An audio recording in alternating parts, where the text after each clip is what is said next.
Warframe. It's a game developed by Digital Extremes, and they are well known for making games like BioShock, BioShock 2 and Homefront, and they are a Canadian video game company, and they are mainly known for creating Warframe, a free-to-play cooperative online action game. In Warframe, you can customize Warframes with appearances and mods, but I kind of have lied to you all.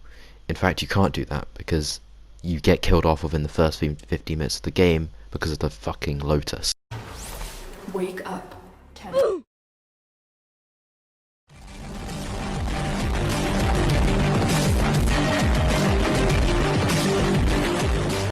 The game starts off with you loading in your ship, well, obviously after you agree to the terms of service, like every fucking game ever made, and then you're introduced to a cutscene with a character who has some dialogue. For generations you've slept. No purpose, no call to wake you. But now, something has risen from the ruins of the old war.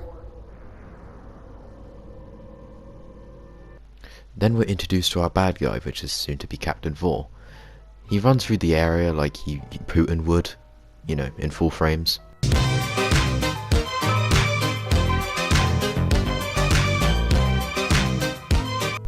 After he arrives at the Warframe pod, he implies that instead of killing the Tenno, he plans on capturing it to learn more about it and use it as a personal weapon. He sticks a small device on your leg, which is assumed to be the device that will soon control you, and because of your blind rage of realizing that you left the stove on back on the strata relay, you power up with urgency, go Super Saiyan and kill everyone in the area. But you realize, because it's been so many years, that doesn't matter, and your main focus right now is survival. You have two melee weapons that you can choose from. There are two melee weapons you can choose from, the Skarner or the Mark I bow. There's not really much difference between the two other than it's a sword or a staff, but just choose between the two either way. It doesn't really matter. It's all down to personal preference. Then you're in a building up ahead. You can pick a secondary weapon. The Lato is just your ordinary pistol. Kunai is just cool ninja daggers. This is all personal. You're shown some resources to collect, and Lotus explains how you need these resources if you are to become stronger. And your extraction ship appears, but Big Boy Putin appears and shoots down the ship. You deflect his laser running into the building near him, and Lotus informs you that Vor has the place on lockdown and you need to release it. After that, you head to your old ship, and your ship Cephalon is excited to see you. But you need to defend the ship while he cycles up the engines. After this, you have evaded capture. Personally, I quite like this mission because it doesn't go full on crazy. Like instead of, you're focused on survival, and you've just escaped Vor's capture. But it's not like you've escaped capture, Vor's released the Death Star in the entire solar system, you've got to stop him, Tenno. It keeps its whole thing limited so that it doesn't go full on crazy. The character selection and arsenal you can have is great because there's so much variety in both of them, the weapons and the Warframes. There's your Braton, which is your standard full auto gun. Then there's your charge up beam of destruction, that being probably the optical vandal. Then there's the bow and arrow, which can be the Cernos, the Paris Prime, or just the Paris, or the Kuva Brahma.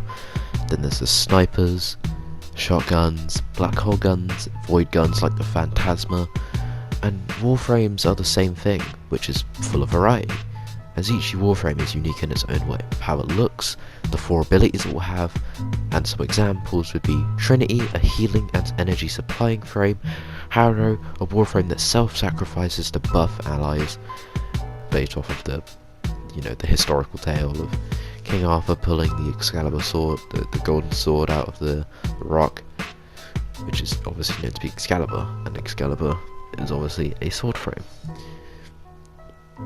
The game functions with such good mobility. There is, obviously your standard movements such as walking, crouching, sprinting, jumping, and there's probably going to be some more advanced stuff like bullet jumping, double jumping, climbing up walls, sliding, rolling, running across zip lines, and there's also certain damage types like fire, toxin, corrosive, ice, magnetic, radiation, gas, and it's just, there's so many. There's also many mission types like interception, defense, survival, exterminate, capture, rescue, disruption, defection. Friggin' frogs, I don't like a frog! This game is definitely fast paced and there's no denying it. Even if you're doing a mission like defense or an interception or survival, the enemy placement and the type of enemies that are thrown at you will always keep your character moving, giving you no room to just sit there and camp unless you have a Hydra build where you can just sit there as a puddle for 10 minutes straight. With Warframes, they all have their own health, shield and armor. They all have different values obviously, but with certain Warframes like Anaris, they only have health but they have high amounts. Even if you get a certain combo, you could even get Anaris up to 15,000 health, but I'll talk about that later. You can have Grendel, who has very little shield but has high health. You can have Wukong, who is pretty tanky and probably one of the most broken Warframes in the entire game, but I'll talk about him later. But he has 1000 shield and 1000 health if you put the correct mods on there. And with how weapons work, they all have impact, puncture and slash. With certain weapons you need to upgrade certain things about them. With the bow you want to do puncture, with shotguns you want to have impact, and with machine guns you want to have slash. There are factions in the game that provide their own unique rewards, but all of these factions have their own type of rewards that they can give you, and their own ideals as well. This is why they're all different, and all unique in their own way, because they all have unique rewards and unique ideals. So you can join them for either the unique mods they carry, which are only obtainable from them or through trading, or you could do it because you believe in their ideals. Either way, it doesn't really matter. There's certain things in the game that determine how powerful your weapon is. Certain things could be the status chance or the crit chance. The melee weapons and the shotguns and the rifles all have this. They all have impact, puncture and slash, which is a status, but these are more contributing to the base damage. And then there's the status effects like heat and ice, which all contribute to like after damage, which is just passive damage on the side. You can obtain weapons through the marketplace or through the foundry by getting the resources and being able to craft them. And some of these weapons are locked by mastery rank. To contribute to leveling up your mastery rank, you need to level up weapons, craft new weapons, or get intrinsic points with the railjack. And let's just say that with the weapons in the game, I love them. I feel like it kind of explains what has happened over the years with the solar system. It's just become a huge dumping ground full of weapons and just basically corrupt things or corrupt people. But either way, I'm mainly talking about something else. With boss fights in the game, there can obviously be boss fights where they're just the same thing, which is shoot till they're dead. But there are other bosses in the game that will have their own unique way of killing them. An example of this would be the Eidolons. They provide pretty damn good rewards, but point is that they have their own unique way of being killed. One of those being you need to shoot them with your Tenno till their shield is down. Then you have to shoot their weak spot.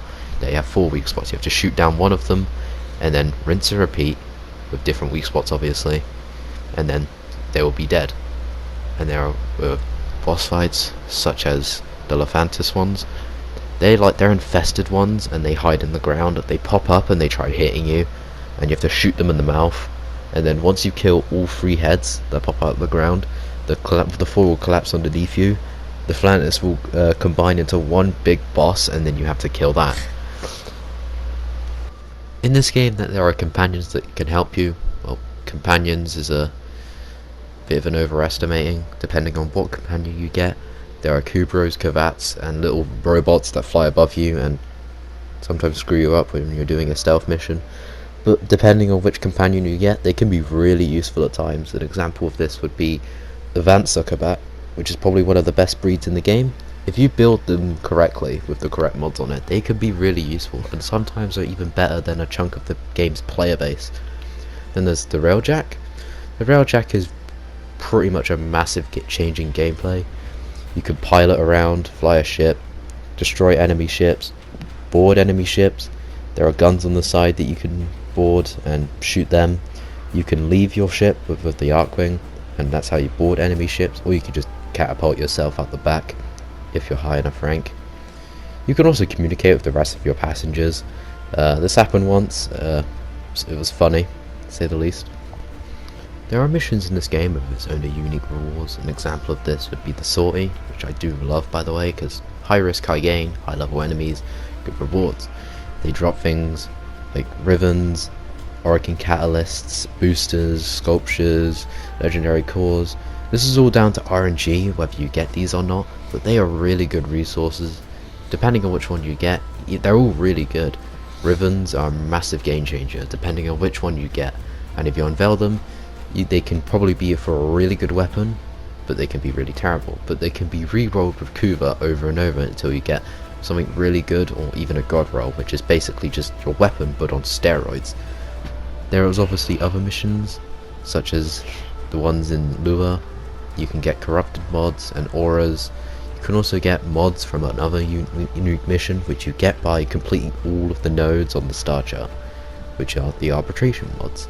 You can also get Vitus Essence from arbitration, which we'll talk about. Yes, I have been giving this game very high praise, but to be fair, there are many criticisms I'd like to give it. While this game is pretty damn good, if you give it a 10 out of 10, you're a dumbass. Okay, this game, it's at least an 8, considering how much content there is, but some parts of the game are just total dog shit. One of them would be the stealth system. The stealth system in this game is it's not very good. There are parts where you can get spotted by just doing literally nothing. You can be invisible and you get spotted. You could be detected by a camera when you're invisible, or you could even literally shoot a weapon that is literally stated on part of its weapon that it's loud, and nothing will happen. You can shoot an enemy with a loud weapon and nothing will happen. This could be in spy missions as well, where you have to sneak into vaults and make sure you don't get caught. But the problem with this is that you can shoot a loud weapon and no alarms will get triggered. And this is really bad because it kind of makes some of these spy missions way too easy. Some people hate them, yes, but you gotta admit they are sometimes easy and a bit too easy. Because you can shoot a standard full auto rifle, like the Braton, which is considered obviously a loud rifle, and obviously you know how loud gunshots are. I feel like as soon as you heard a gunshot, within the first 5 seconds of hearing it, you'd probably go for an alarm, but no. You kill one enemy, and you know, nothing really happens.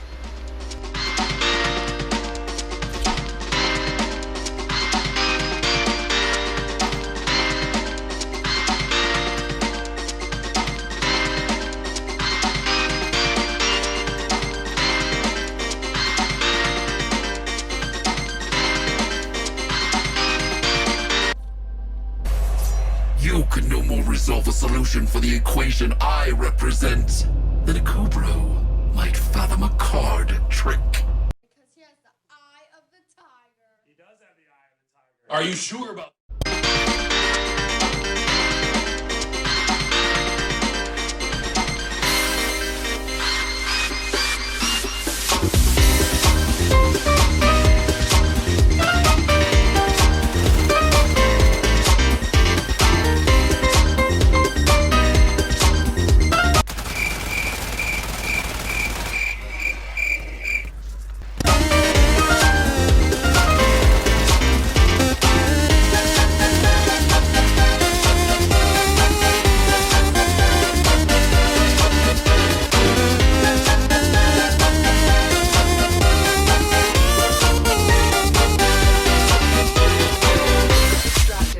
They won't even know it's gone.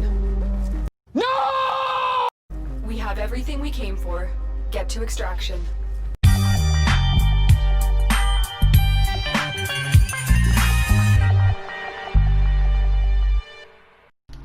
If you're going to be playing a mission that just completely, you know, caters to having to change your playstyle to something that is a lot more stealthy for spy missions, obviously the stealth system is going to need to be good for it to actually work. Because all things considered, you've just went into their base, killed everyone, set off the alarm. Even if you've set off the alarm outside the vault, you've still set off an alarm. Went into the vaults, pretty much destroyed all of their security cameras, taken out all of their lasers, pretty much leaving just no one alive and no trace of their security whatsoever. And you could say, well, why does it matter? We've still got the data either way. But my main point is that the game portrays that you've succeeded, like stealthily taken their stuff of, like, without them knowing, but they most likely will know. They are a big army. I feel like someone's gonna try and contact them or something in some way and be like, yo guys, you there? But no, they're dead. You've just went in there and game ended all of them.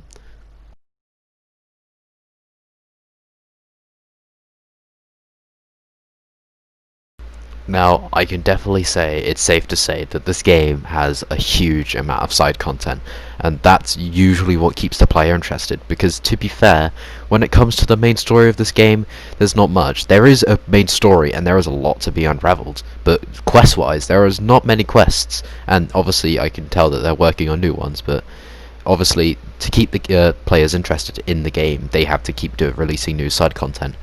An example of side content would be prime warframes and weapons. You can get these parts through relics or just by, trading in the market for platinum, because the community is obsessed with platinum and they will not take anything else. You can only have a chance of trading an item with another item if you have any friends to trade with, but most of the time you'll just be trading platinum. So you either get platinum through trading, or you get platinum just by buying it and then trading that platinum off.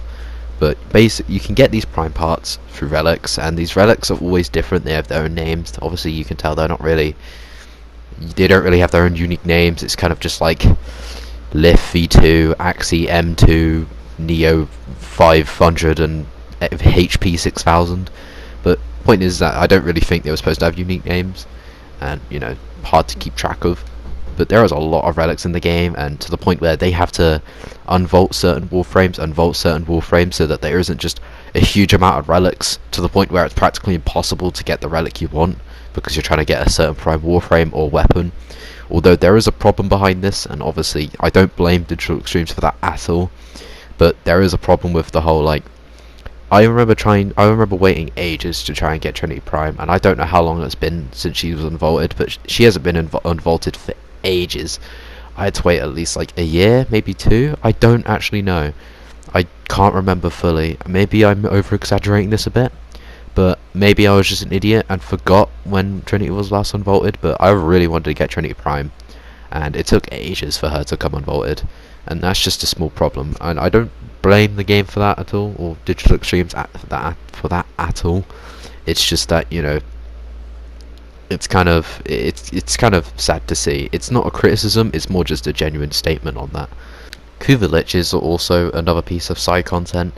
They are, I'd say, pretty good for the game, but they're way too easily accessible. But I'll talk about how easily accessible they are later. At the moment, Kuva Liches are they're very long, to say the least. They provide good weapons and weapon bonuses each time. The way Kuva Liches work, you go on a mission that's a Grineer faction only, and basically they have to be level 30 or above. And for example, there is a mission on Saturn called Cassini, and once you finish capturing the target, your screen will flash red. When your screen flashes red, you need to kill, I think, 10 enemies, and then once that, a Kuva Larving will spawn in, and you kill this Kuva Larving, and when you down this Kuva Larving, when you go over to him, a weapon will up on his head.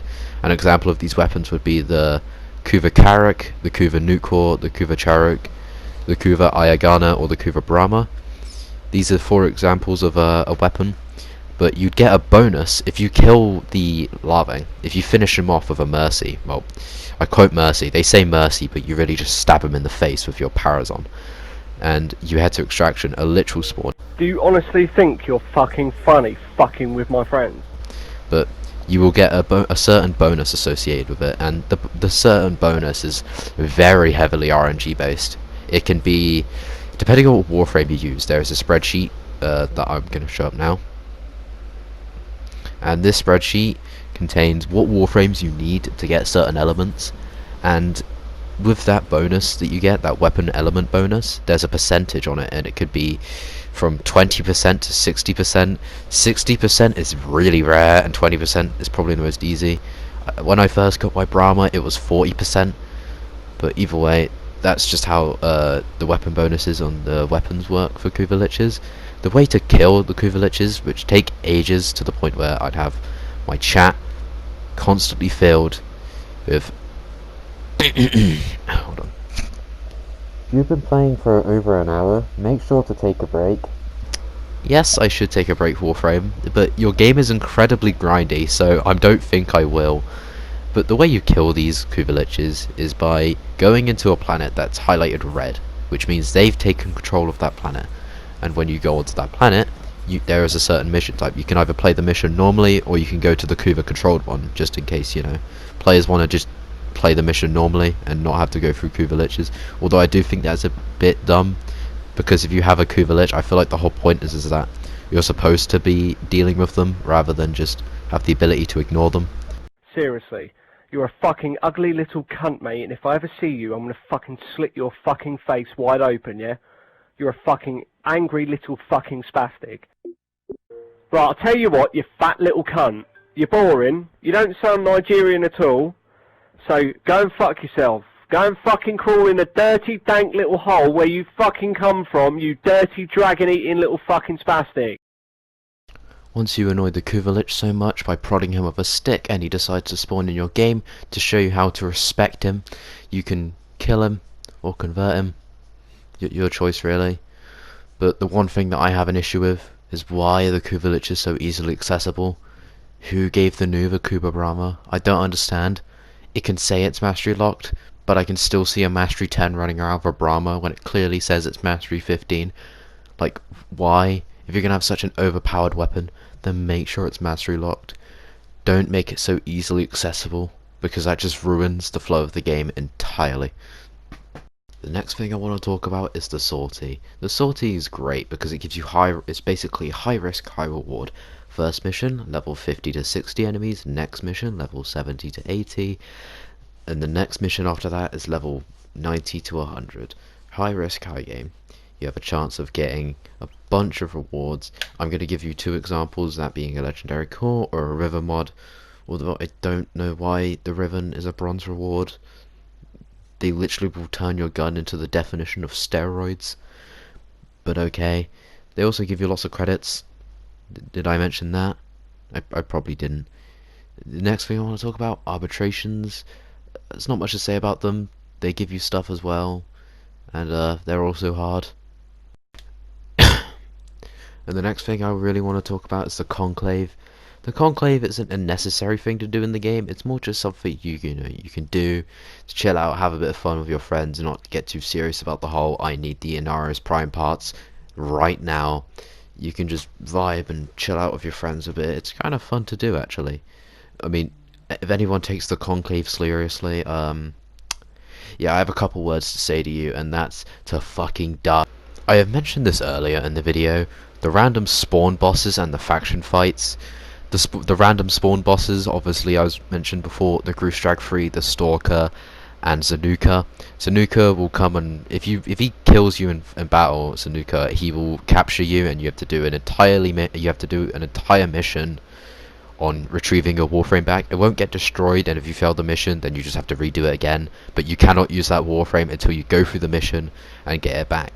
And another one would be the Groostrag 3. If they kill you, they'll just place a device on your leg, the same one that Vor placed on you in the starting quest, and you just have to build a thingy to get rid of it.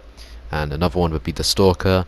The Stalker, if he kills you in battle, he just leaves, and that's it. He doesn't really do anything to negatively affect your gameplay at all, so that's cool. But they do obviously have their own unique rewards as well, and I've mentioned before. And I haven't talked about the random faction spawns either, because if you follow one faction in the game, not the Grineer or the Corpus, I'm talking about like the syndicates.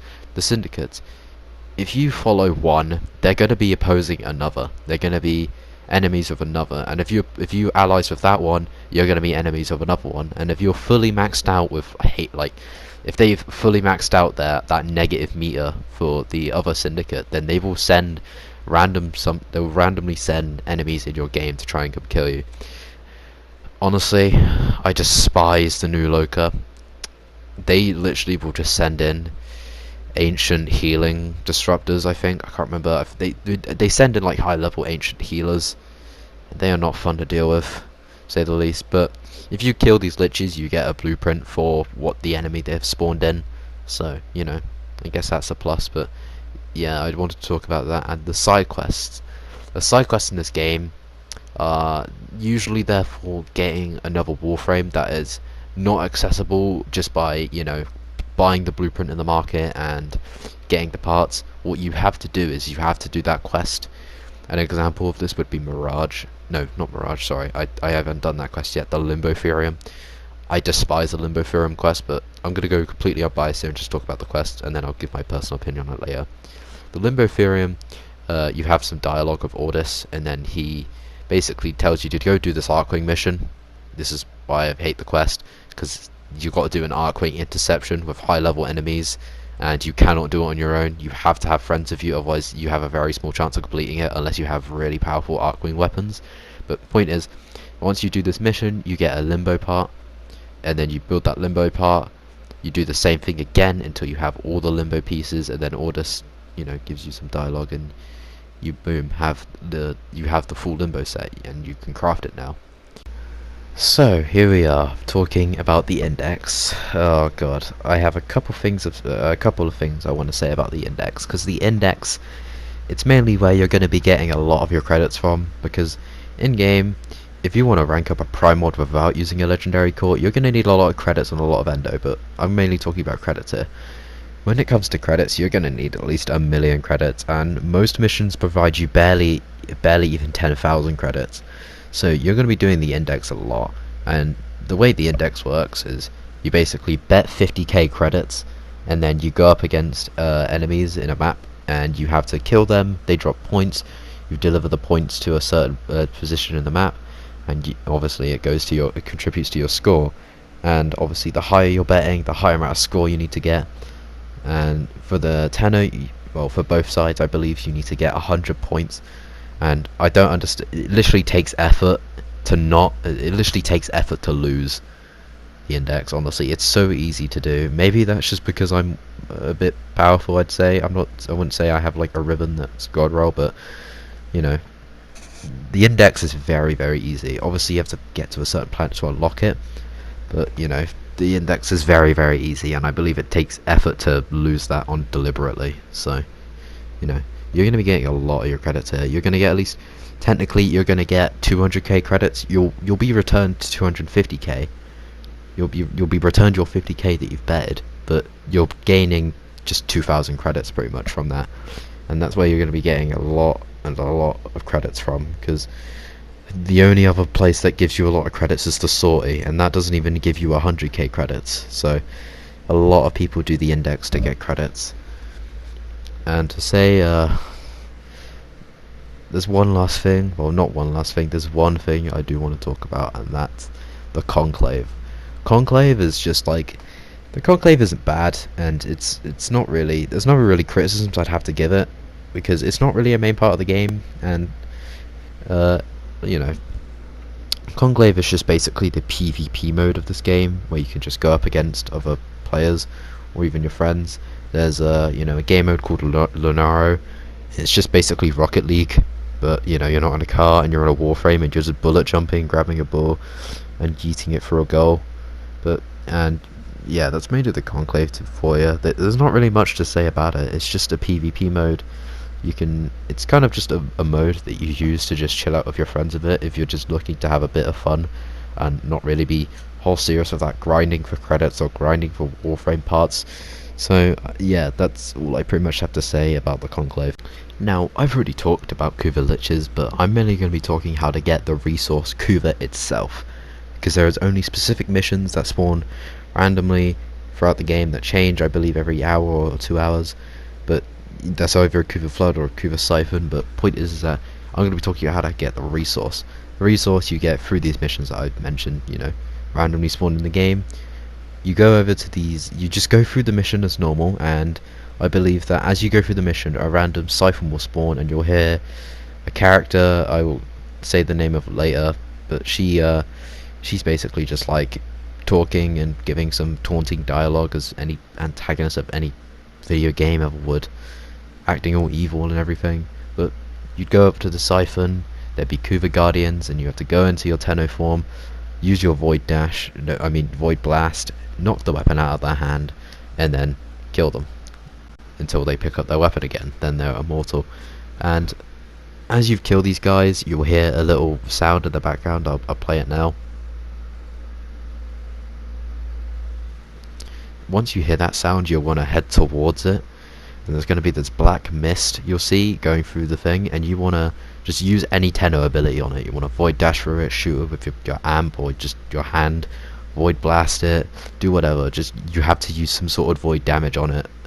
And basically what happens is it destroys one of the braids on the siphon, and you want to repeat this process 4 times, and then boom, you have the siphon destroyed and you have the Kuva.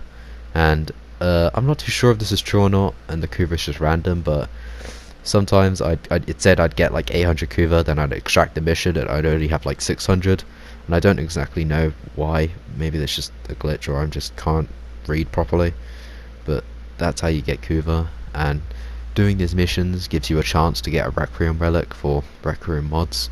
If you do a Kuva siphon, it gives you a chance of getting it. If you do a Kuva flood, it's guaranteed a weapon. It's guaranteed a Requiem relic. So that's my first ever analysis of a game. Hope you all enjoyed. I feel like this video is going to be a hit or miss. It's either going to stay the same where I normally get 3 views, or it's gonna, you know, get a decent amount of views. I feel like that's the chances I'm rolling with here. But that's my first ever analysis of a game. I love this game to bits, but there are some things that I've wanted to criticize about it, which is good, because it's important to criticize the things you like, so that hopefully there is improvements in the future. But either way, hope you all enjoyed. There are probably things that I've missed, and I'm repeating myself right now, but there's probably things I missed to explain. The pacing wasn't the best, but if there's any feedback or any criticisms you'd like to share, I'm all ears. Either way, see you all. Goodbye.